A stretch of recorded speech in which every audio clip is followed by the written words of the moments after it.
اپنے تجربوں کے انتخاب میں، کرداروں کے انتخاب میں، بیان اور لفظیات کے انتخاب میں، یہاں تک کہ اپنی اخلاقی ترجیحات کے، جذباتی ترجیحات کے انتخاب میں منٹو نے اپنے زمان و مکان کو، اپنی روایت، اپنی تاریخ اور اپنے ماضی کو ذرا سی بھی مداخلت کی اجازت نہیں دی۔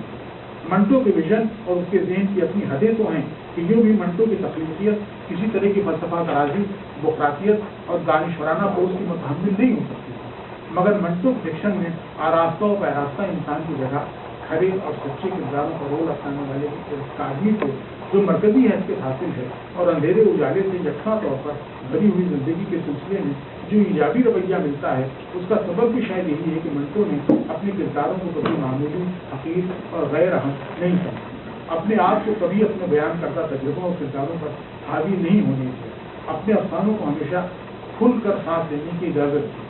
ایسی ضدی اور بے لوث تخلیقی معروضیت اور اتنے شائستہ انتخاب کی حد سے کسی ہوئی حیثیت کا سراغ منٹو کے معاصرین میں کہیں کہیں، بالخصوص غلام عباس، بیدی اور عصمت یہاں دکھائی تو دیتا ہے مگر عام نہیں ہے، اور شاید ان تینوں کو بھی اپنے اصلاح پسند معاصرین میں وہ اعتبار میسر نہ آ سکا جو مثال کے طور پر سنچندر، احمد الدین قاسمی، یہاں تک کہ خواجہ احمد عباس کے حصے میں آیا۔ جعفری صاحب کی کتاب میں آپ کو یاد ہوگا تفصیل فطرت میں جہاں منٹو کو انہوں نے لکھا ہے غلاظت کی رات، اور ایک جملہ ہے ان کا کہ منٹو جیسے غلاظت کی رات تو گورکی کے روپ میں ہی پیدا ہوئے تھے، اور گورکی کا موازنہ وہ کس سے کر رہے تھے؟ فیصلہ۔ منٹو کی جیسی بے پیش اور سادگی سننے کے قبیل کی تین افسانے ہیں منٹو کو اس رنگ میں: باردہ شمالی، کالی کلی اور سنی۔ منٹو کی جیسی بے پیش سادگی تین افسانوں کو چھوڑ کر اور منٹو کے بے تسنو انسانی سوچ سے مالا مال سماجی موقف، نیا قانون، بابو گوپی ناتھ، ہتک جیسی کہانیوں میں اپنے عروج پر جا پہنچا۔ منٹو سے پہلے پریم چند کا کفن اور پوس کی رات منٹو کے معاصرین میں بیدی کی لاجونتی کی حیثیت استثنائی ہے۔ اسی وجہ سے اچھے افسانہ نگاروں کے اختیار میں، اور یہ قطار بہت چھوٹی نہیں ہے، منٹو کی پہچان سب سے دوسروں اور نمایاں ہے۔ وہ اردو کے بلکہ ہندوستان اور پاکستان کی تمام زبانوں کے سب سے منفرد اور یاد رکھے جانے والے افسانے بنے۔ اسی لیے میرا خیال ہے کہ منٹو کو برصغیر کی تقسیم کے ادب کا سب سے نمائندہ افسانہ تسلیم کر لینے کے بعد بھی ہم توبہ ٹیک سنگھ سے لے کر کوٹ ٹھنڈا گوشت، جیسوال کا کتا، گوبند سنگھ کی وصیت، رام کھلاون جیسی کہانیوں کو صرف تقسیم کی کہانیاں نہیں کرتی۔ یہاں تقسیم کے ادب کی اصطلاح بس ایک کلیشے بن کر رہ جاتی ہے۔ تقسیم تو صرف ایک تاریخی واقعہ ہے، ایک بہانہ اور ایک حوالہ ہے عام انسان کو اس کی غیر معمولی صورتحال کے سیاق میں دیکھنے اور سمجھنے کا۔ 1947 کے پس منظر سے فریڈم ایٹ مڈ نائٹ جیسی کتابوں کو ضرور تو ایک عام سی بات ہے، مگر اس ظلمت نیمروز، یہ ایک انتھولوجی ہے جو آج طرف سے منعقد کرتی ہے، مگر اس ظلمت نیمروز کی افق سے منٹو کی جیسی کسی کہانی کا نمودار ہونا بہرحال ایک انجانی اور انبوجھی تخلیقی واردات۔ ایک نئے افسانہ نگار نے سیاہ حاشیے کو چٹکلے کا نام دیا، شاید اپنی سادہ لوحی کے باعث۔ یہ صرف اپنی انسان ناشناسی اور فنکارانہ محاورے کے تئیں کن دینے کا ہے۔ ادب اور آرٹ کا کوئی بھی مذہب ایسی اخلاقی بے حسی کو متحمل نہیں ہو سکتا۔ تاریخ پر ادب کی بالادستی کا ایک پہلو یہ بھی 19ویں صدی کے دوران 1857 کے انقلاب کی طرح 20ویں صدی میں 1947 تقسیم کے تجربے نے بھی برصغیر کی معاشرتی زندگی اور اردو کی ادبی روایت کو ایک نئے موڑ سے روشناس کرایا۔ ان واقعات سے ہماری اجتماعی زندگی کے ساتھ ساتھ ہماری فکر کے محور بھی تبدیل کرتے ہیں۔ انہی کے تحت ہماری حیثیت میں تشدد کی ایک نئی شعریات، اسٹیٹک آف وائلنس اور تہذیبی قدروں کے ایک نئے نظام کا ظہور ہوا۔ زندگی کے کئی مرحلوں کی طرح ادب کی روایت، تخلیقی تجربے اور طرز احساس کی سطح پر بھی ایک نئے سلسلے کی شروعات ہوئی۔ اس وقت تک منٹو کا شعور اپنے ارتقاء کی معلوم منزلیں طے کر چکا ہے۔ اسی لیے تقسیم کے واقعات میں منٹو کے اعصاب اور احساسات پر تو بے شک بہت بے پا اثرات مرتب کیے، لیکن ان کی وجہ سے منٹو کی سوچ میں کوئی بدلاؤ نہیں آیا۔ اب فتح محمد ولی صاحب کی کتاب آئی جس میں انہوں نے بتایا کہ منٹو گویا کہ پاکستانی بن گیا تھا 1947 کے۔ تاہم زندگی کی کلیت یہ ساری کوئی خاص بدلاؤ نہیں آیا۔ یہ ساری صورتحال منٹو اور اس کے بیشتر معاصرین کے لیے پریشان کرنے والی تھی۔ تاہم زندگی کی کلیت اور شعور کی وحدت کا جیسا توانا تصور منٹو کو پرانے افسانوں میں ملتا ہے، تقسیم کے بعد کی تحریروں سے بھی اسی کی تصویر ہوتی ہے۔ وہی رواداری اور غیر جانبداری، وہی داخلی تمازق اور فنکارانہ ادب، گرد پیش کی طرف وہی جذباتی سختگی اور سنگینی کا رویہ. منٹو نے نئی صورتحال کو کسی انہونی واردات کے طور پر نہیں دیکھا. اس کے لیے یہ سارا تماشا زندگی کے پرانے داؤں پیچ، خیر و شر کی ازلی اور ابدی ترکیب کا حصہ تھا. انسانی ضمیر کی آزمائش کا ایک جانا بوجھا سلسلہ جو قید مقام سے، تاریخی وقت کے قید سے آزاد ہے اور ہمیشہ سے جاری ہے. بظاہر منٹو نے داخلی طور پر ان حالات میں بھی اپنے آپ ان سے کسی بھی سطح پر متعین مفاہیم برآمد نہیں ہوتے، سوائے اس کے کہ منٹو کی مستقل بے چینی اور وحشت کا کچھ اندازہ ضرور کیا جا سکتا ہے. تقسیم کے سیاق میں منٹو کی تقریباً درجہ بھر کہانیاں معروف ہیں. ان میں سے کچھ بدنام بھی بہت ہیں. ان پر مقدمے چلے. کچھ کہانیاں ڈراموں میں منتقل کی گئیں. ان کی پیشکش کا تار ابھی ٹوٹنے میں نہیں آیا اور ٹوباٹے کی ان میں سے قومی تمثیل کی شکل اختیار کر لی ہے. پیٹرک جانسن کے لفظوں میں نیشنل کیٹیگری. 2-3 کہانیوں نے یعنی کھول دو، انڈا گوشت، ٹوباٹے سے شدید جذباتی رد عمل بھی پیدا کیا. ان کے واسطے سے منٹو کی غیر جانبداری پر شک کیا گیا. ہمارے یہاں ریتی کے لیے ایک مضمون لکھا ہے اور اس کے نتیجے میں منٹو کی مذمت اور ملامت کا جو طوفان اٹھا ابھی تک تھما نہیں ہے.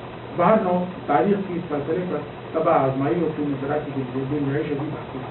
لیکن منٹو کے جن افسانوں کو تاریخ میں ایک عقدی پردہ مہیا کیا تھا، اپنے بے مثال جذباتی توازن اور تاثیر کے باعث آج بھی اردو میں وابستگی کے ادب یعنی لٹریچر آف انگیجمنٹ کا بہترین نمونہ کہی جا سکتی ہے. اس انتشار آگی عہد کی کئی نمائندہ تحریروں نے اپنے مصنفین کو شرمندہ کیا. مثلا انتظار صاحب کی زمانے کی 1947 کے بعد کی بعض مضامین میں تحریر پاکستان جانے کے بعد اب انہیں اپناتے ہوئے کو تکلیف ہوتا ہے. اس میں ظلمت نمرود میں مضمون آگے آئے گا. یہاں تک کہ اب ان تحریروں کو اپنے آپ سے منسوخ کرنے میں انہیں تکلف ہوتا ہو.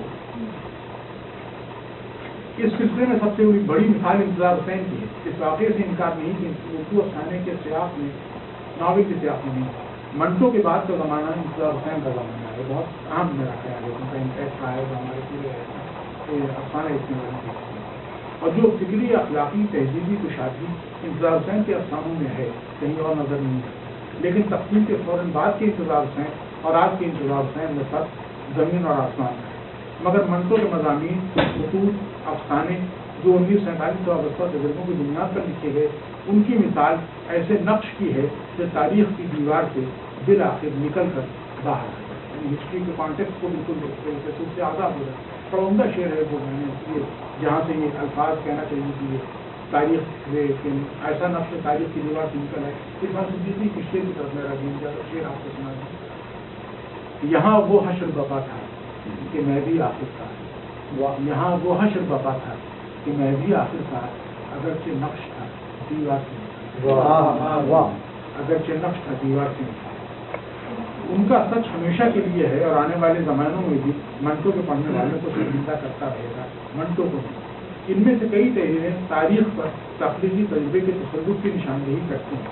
ہماری اجتماعی تاریخ میں رونما ہونے والی ایک شونی، ایک مینٹل لیب کہہ لیجیے اسے، کے بجائے ہندوستان نے 20ویں صدی کی فرقہ وارانہ سیاست کے ایک منطقی نتیجے کو دیکھا.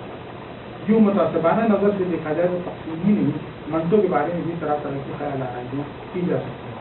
ہندوستان اور پاکستان دونوں اپنی اپنی جان لیوا غریبی کے باوجود اس لحاظ سے خاطر سربت پن ہے.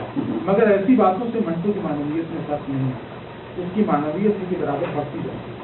موجودہ عہد خرابی نے اس معنویت تک ہمارے رسائی کے لیے بڑی آسانیاں پیدا کی. ہمارا زمانہ تاریخ سے تشدد کا زمانہ ہے، مگر یہ کہانیاں تو ہر زمانے کے لیے بقول شخص سے کسی خیال کو اس وقت روکنا ناممکن ہو جاتا ہے جب اس کا وقت آن پہنچ جاتا ہے. ہمارے کم نصیب عہد کو ضرورت بھی اسی کی ہے، یعنی مائی ٹائم عہد کا. یہی خیال تو منٹو کے تخلیقی موقف کو ایک مضبوط اثاث مہیا کرتا ہے. لکڑی کی تلواروں سے پتھر. میں نے جو کچھ لکھا ہے منٹو کے حال میں، وہ باہر انگریزی میں لکھا ہے اور ہمارے حال میں جو باتیں کرنی ہیں بہت سی بات ہے. اور میں تبدیلی کی ہے بتانے کی کوشش کی ہے، لیکن میں نے اس کو کسی کو میدان کارگار نہیں سمجھا ہے.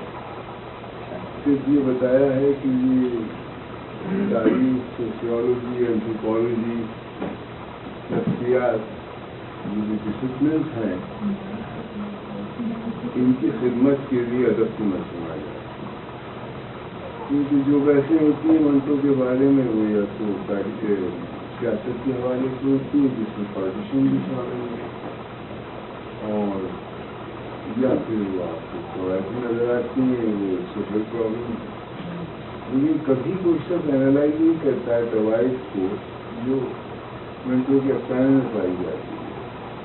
آپ کے پاس کوئی پیراڈائم ہے قواعد کی یا کوئی سانچہ ہے اور اس کے بعد سب قواعدیں اس میں سے نکلتی چلی آ رہی ہیں۔ ان قواعدوں کو اگر آپ کٹول کے دیکھیں تو معلوم ہوگا کہ ایک جو ہے وہ دوسرے سے مختلف ہے، اور منٹو جو ہے اس کا مقصد جو ہے بتانا نہیں ہے کیوں ہے قواعد سوسائٹی۔ ابھی ہم لوگ آ رہے تھے تو یہ بحث تو ہوئی تھی، ذکر آیا گیا کہ خود منٹو جیسے اس قواعدوں کے پاس، تو اگر آپ اس قواعد کی وجودی صورت حال کے بارے میں نہیں دیکھیں گے تو آپ کو پتہ نہیں چلے گا کہ یہ ہے کون، اور جب اس صورت حال کے بارے میں آپ نے گفتگو کی تو آپ کو پتہ چلے گا کہ قواعد ہونا یا نہ ہونا بالکل ہی غیر اہم چیز،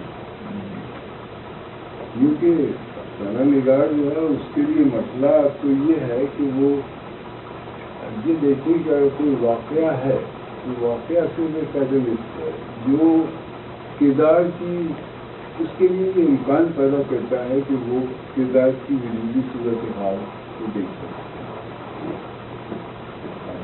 اب یہ پتہ نہیں سمجھ میں آ رہی کہ یہ بات آ رہی ہے، یہ ہے اسی لیے میں نے جو مثالیں بھی دی تھی اور وہ مسئلہ آپ اس کو دیکھ لیجیے۔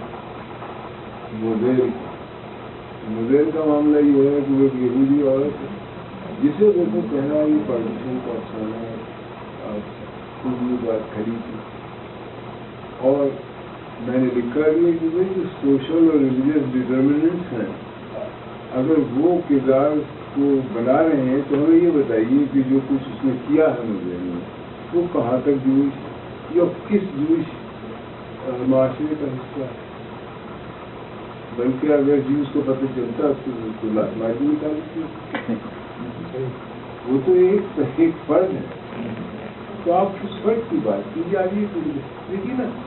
اور اس کا آخری جو سین ہے تو یاد مجھے جس میں وہ ترلوچن کی جو محبوبہ ہے جس سے وہ شادی کرنے والا ہے وہ پھنس گئی ہے مسلمانوں کے محلے میں، تو اس کو نکالنے کے لیے حالانکہ اس نے جو بدسلوکی کی ہے ترلوچن کے حساب سے ترلوچن کے ساتھ، اس کے باوجود وہ کہتی چلو نکال کے لائیں اس کو، جب وہ وہاں پہنچتے ہیں آپ کو پتا ہے وہ مر گئی بچانے کے اندر۔ اب سوال یہ ہے یہ پیدا ہوتا ہے کہ یہ چیز جو آخر میں آیا ہو رہی ہے اس کو جس چیز نے ممکن بنایا ہے وہ پارٹیشن بیک گراؤنڈ میں جو رائٹنگ ہے آپ اس پارٹیشن کو نکال لیجیے، اس رائٹنگ کو نکال لیجیے اور طالبان کو بھیج دیجیے رہی رہے۔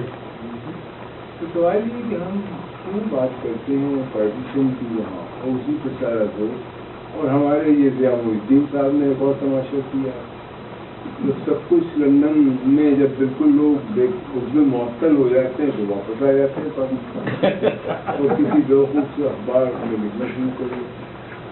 انہوں نے جو ہے وہ بنٹوں کے اوپر فتویٰ دے دیا کہ وہ لونی دن میں گیا تھا اسی لیے اس کو وہاں بشیر سنگھ والی کہانی لکھنا میسر، اور پھر وہ کہتے ہیں اس سے سیئر اسکیزنگ انڈائٹمنٹ آف پارٹیشن۔ اب بیوقوفی کی بات تو یہ ہے کہ رائٹر کا مقصد ہی نہیں ہے کہ وہ مورل ججمنٹ پاس کرے، یہ تو ملا کرتا ہے یا سیاستداں کرتا ہے۔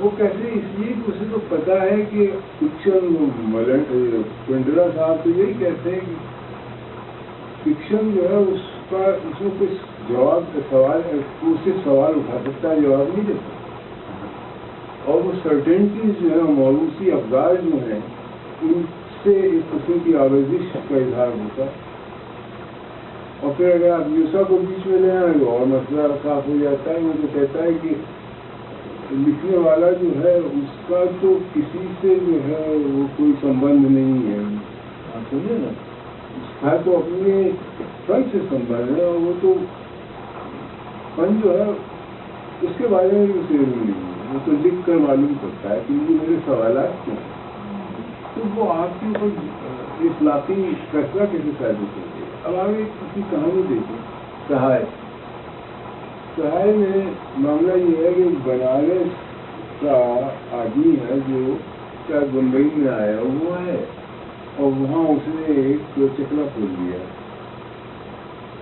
اور وہ جو ہے ویجیٹیرین ہے اور اس قدر پابند ہے مذہب کا کہ آپ اندازہ نہیں کرتے، اور وہ جو 5-6 لڑکیاں اس نے جمع کی ان کو بیٹیوں کا بھی سلوک کرتا ہے، اور جناب وہ ان کی جو اجرت ہے نہایت ایمانداری سے اس میں بینک میں اکاؤنٹ کھولا ہوا ہر ایک کے نام سے وہ جمع کرتا ہے اور دھندا کر رہے ہیں، اور ان کا خواب یہ ہے کہ 30,000 روپے جب ہو جائیں گے تو بنارس جا کے وہ کپڑوں کی دکان کھولتا ہے۔ اب اتفاق کی بات یہ ہوتی ہے، اچھا ایک اس میں مسلمان لڑکی تھی تو اس کو پاکستان بھیجوانے کے لیے اس نے بڑے ٹاپر دے، وہاں سے اس کا خط بھی آیا۔ اچھا ایک دفعہ یہ ہوا کہ وہ منٹو صاحب یا وہ مطلب جو کردار ہے وہ جا رہا ہے مسلمانوں کے محلے کے پاس سے گزر رہا ہے، وہاں پہ اس کو ایک آدمی فٹ پاتھ کے اوپر گرا ہوا نظر آتا ہے تو وہ گھبرا جاتا ہے، جہاں سے دیکھتا ہے تقریباً جاری ہے، اور معلوم یہ ہوتا ہے کہ یہ تو سہائے صاحب ہے، اور وہ واقعہ یہ تھا کہ ان کی ایک کام کرنے والی جو ہے وہ مسلمان کی پاکستان چلی گئی، اور اس کے ذمہ میں وہ گئی تھی ان کے پاس۔ اب انہیں ایک آدمی مل گیا ہے جو پاکستان جا رہا ہے، جو وہ زیور اس کو پہنچا دے گا، اور وہ مسلمانوں کے محلے میں ہے وہاں جا کے وہ زیور لے کے آ رہا ہے۔ اب آپ مجھے بتائیے آپ مرالٹی کو کہاں سے لے کے آئیں گے؟ اگر مرالٹی بلائیں گے تو جو پیشہ کرا رہا ہے لڑکیوں سے آپ کو مردے ایگزام تو نہیں ہو جاتا ہے، سمجھے نا۔ اب آپ کہیں کہ صاحب یہ تو اس کے خلاف ہے اور پارٹیشن میں فلاں اور جن کا وہ فضول کی بات ہے، مجھے تو سہائے اپنے طور پہ ان کا کردار معلوم ہوتا ہے، اور اس کی جو پاسبلٹیز ہیں اس کردار کی، جو امکانات ہیں، وہ پارٹیشن کے ہنگامے کی وجہ سے لکھنے والوں کو ان تک پہنچنے کا ایک موقع ملا ہے، آپ سمجھے نا۔ تو یہ ایک عجیب سی بات ہے۔ مجھ سے ہیرلڈ والوں نے کہا تھا کہ آپ مئی میں ہم ایک سیکشن ہوگا منٹو کے اخبار جو ہے وہ رسالہ کوئی ادبی ورزی تو ہوتا نہیں ہے، کبھی ریویو آ جاتا ہے، لیکن اس میں جو منٹو کا سال ہے وہ انہوں نے کہا کہ بھائی آپ لیجیے، 1500 لوگوں میں، وہ 1500 لوگوں میں آپ لکھیں گے کیا؟ تو وہ میں نے کہا کسی سے ان کی سہولیات لکھ کے بھیج دوں ان کو، وہ وہاں 5-6 اور بھی لوگ ہیں اس سیکشن میں، اور شروع ہوتا ہے وہ عائشہ جلال کے مضمون سے جو حامد جلال کی بیٹی ہے، اور منٹو سے ڈائریکٹ لنک ہے، اب ان کی کتاب بھی پرنسپل سے آنے والی ہے۔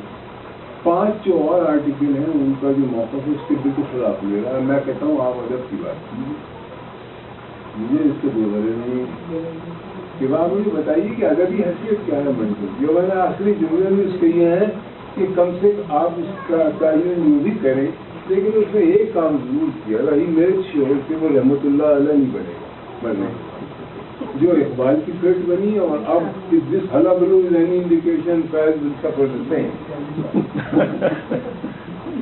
But this is the true کیا کہتے ہیں fate of a writer, I man true to his calling with a regally warm in his town, جو اندر سے ہے، جو ایک خلش جو آپ کو لکھواتی، جو یہ سب کہتا ہے کہ ہر آدمی رائٹر نہیں ہوتا، کچھ ہوتے ہیں جو بغیر رائٹر بغیر رہ بھی نہیں سکتے، تو وہ کیا چیز ہے؟ تو منٹو تو وہ تھا، اور یہ بات مجھے عجیب طریقوں سے جو ہے اس کا وہ ہوا ہے احساس، اس لیے کہ میں نے کنڈرا کو کافی پڑھا ہے، اور مجھے معلوم ہی ہوا ایک اور بھی چیز ہے کہ آپ دیکھیے یہ کہ امیجنیشن جو ہے یہ بڑی عجیب چیز ہے، یہ آپ کو کبھی بھی کسی سانچے میں نہیں بیٹھنے دے، اس لیے کہ آپ کو نہایت سنجیدہ موقع پر چٹکلا چھوڑ دیں گے آپ. یہ ادیب جو لوگ ہیں یہ اس قسم کی حرکتیں کرتے ہیں کہ آپ ان کو جو ہے وہ ان کے جو کوآرڈینیٹ کس کے میں معلوم ہوتے ہیں. اور یہ اس کی ایک مثال میں آپ کو دیتا ہوں کہ کندرا کے ناول بک آف لاسٹر اینڈ فورگیٹنگ اس میں بڑا اور وہ سین یہ کہ ایک مر گیا ہے کوئی اور اس کو رشتے دار وغیرہ اور ان کو دفنانے لے گئے ہیں اور جناب ایک آدمی ہے چرچ کا وہ آیا ہے وہ انگریزی پڑھ رہا ہے قبر کے پاس اور وہ سب رکھا ہوا ہے.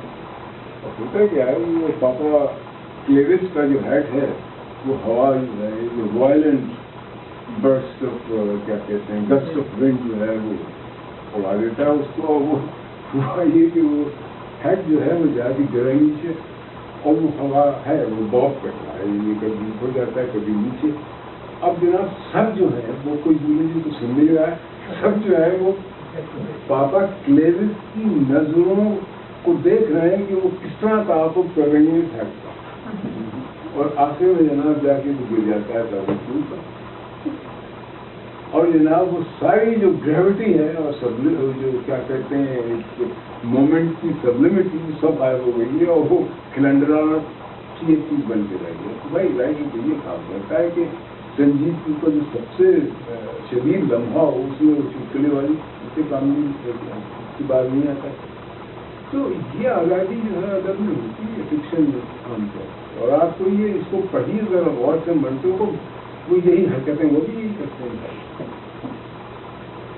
بالکل آپ کی توقع کے خلاف کچھ ایسی چیزیں کر دیں گے کہ وہ ان کا کوئی تعلق بنتا نہیں. آپ سمجھتے نہیں کہ بھائی یہ جو ماحول ہے اس کا تقاضا یہ ہے وہ اس تقاضے بقاضے کو جو ہے ایک طرف نہیں ہوتا. تو یہ مجھے لگتا ہے کہ یہ لوگ جو ہے نا ہماری اصل میں جو پولیٹکس ہے منچوں کے آرٹ کی اس کو کوئی نہیں لکھتا. کسی نہ کسی حوالے سے اس کے بارے میں لکھا جاتا ہے. سیاسی حوالے سے سماجی حوالے سے مذہبی حوالے سے اور اسی قسم کے حوالوں سے آپ. اور میں یہ بات ہمارے دوسرے دوست جو یہاں شمیم صاحب سے بھی کہی ڈاکٹر صاحب سے بھی نقل صاحب سے بھی یہ بڑی عجیب کی بات ہے کہ یہ سارے ڈسپلن جو ہیں وہ اس قدر ریگریس ہے کہ اگر کوئی دوسرا ڈسپلن والا آ کے کوئی بات کرتے تو ایسی تیسی کر دیتے ہیں اس کی. پھر تمہیں کیا حاصل کرنا ایک کم وقت یہ یقین چیز رہ گئی ہے فکشن کے بارے میں جو چاہیں آپ اپروپریٹ کر لیتا جو آدمی ہوتا کہ صاحب سماجی اس کی جو ہے انہوں نے مطالعہ پیش کر دیا. اور کندرا کہتا ہے کہ فکشن جو ہے وہ جو فرد کی تاریخ لکھتا ہے سوسائٹی کی تاریخ نہیں لکھتا. تو آپ کیسے پارٹیشن کی تاریخ لکھیں گے؟ نہیں تاریخ لکھی اس کی تاریخ کی کتاب پڑھیے آپ. منٹو صاحب سے آپ کو کوئی بھی تاریخی واقعہ اس کا پتہ چل جائے. اگر تاریخ خود جو ہے لکھنے والا وہ بھی آبجیکٹو کہنے کو ہوتی ہے لیکن یہ بھی کہا گیا ہے کہ تاریخ جو ہے ایک ہونے والے کی ہوتی ہے اور ایک جیتنے والے کی ہوتی ہے. ایک انڈین کی ہے اور ایک آپ کی کولمبس کے ساتھ آنے والوں کی. تو اس کے بارے میں بھی گڑبڑ ہے لیکن آپ بھی ذات کو ملا کر کے کچھ نہیں سکتے. تو یہ بات جو تخلیقی ادب ہے جس میں تخیل کا کام وہ تو اس پر تو یہ اور بھی زیادہ ثابت آتی ہے. مجھے تو ایک میرا اسٹینڈنگ فیوڈ ہے ہمارے مصر کے نقادوں سے کہ یہ لوگ ہمیں یہ نہیں بتاتے ہیں کہ افسانہ اچھا ہے تو کیوں ہے وہ برا ہے تو کیوں. اور اس کی کسوٹی صرف وہ خود افسانہ ہے کہ یہ اپنے امکانات کو ڈلیور کر سکتا ہے اور ہمیں یہ تو نہیں بتاتا ہے منظور کے بارے میں. پھر آپ کو مجھے کیوں پسند ہے آپ مجھ سے سوال کیجیے. اگر آپ کو اس لیے پسند ہے کہ وہ پارٹیشن کی ہے تو یہ افسانے کے بارے میں تو بات نہیں ہے تو پارٹیشن کے بارے میں بس مجھے اتنا ہی کہنا تھا کہ